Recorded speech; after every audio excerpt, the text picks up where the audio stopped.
Sameh Hafez is the head of GIG's private clients. He's joined us live in studio on a Monday morning. Sameh, thanks so much indeed for joining us. Thank you for having me. Nice to have you. I hope you've had a pleasant Eid break and that you're going to have a good summer as well. And I hope your summer is as good as some of those that you've been talking about as well. The UAE's growing number of super rich. You've written an article entitled "The UAE's underinsured super rich are leading themselves and their wealth are significantly vulnerable to loss."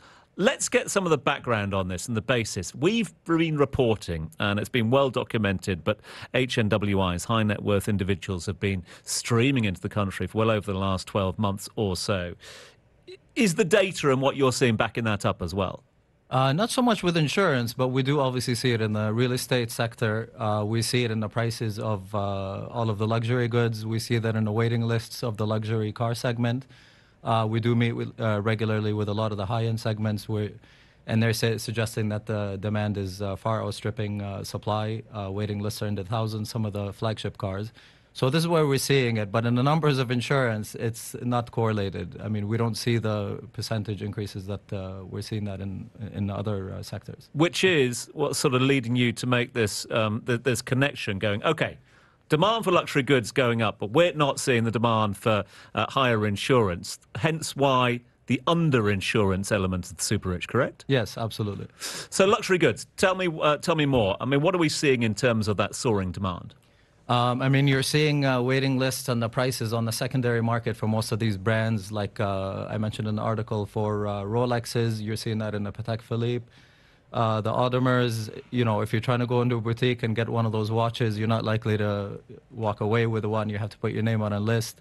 The same thing with a lot of the high-end luxury cars as well. You can't walk in there and buy the car that you want. I mean, some of the cars are available, but they're flagship cars. Not so much. So a lot of people are resorting to getting it from the secondary market at a premium price.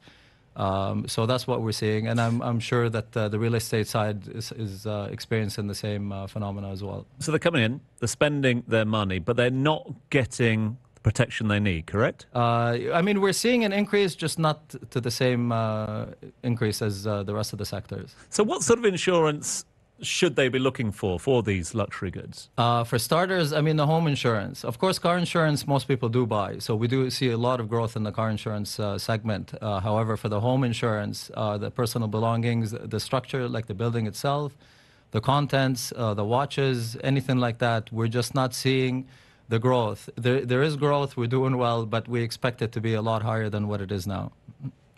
In terms of those luxury goods, I mean, you're all good and well driving around in a smart car and wearing a smartwatch on these streets. But, you know, I've got family who've gone over to Europe in the last couple of days, and I'm telling my daughters, you know, leave your jewellery behind, you know, et cetera, et cetera.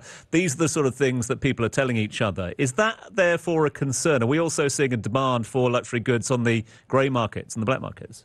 Not so much. The thing is, I mean, what we try to advise people, especially the ones that are traveling, you do need insurance for all of your personal belongings. And that's where it starts. I mean, you can't really get insurance just for the watch when you're traveling.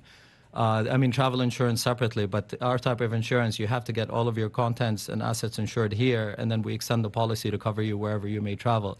And we've seen a lot of thefts, as you may have seen in the paper, and a statistic that I've cited there, 6,000 watches stolen in Europe in 2022 alone, and 750 in December last year alone. That is an alarming figure.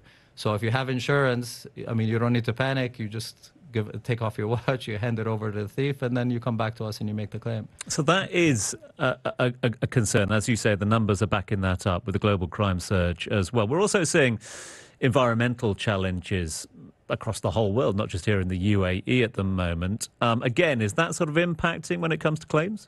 Yes, we've seen some water claims here in the UAE damaging some contents and the structures of the property.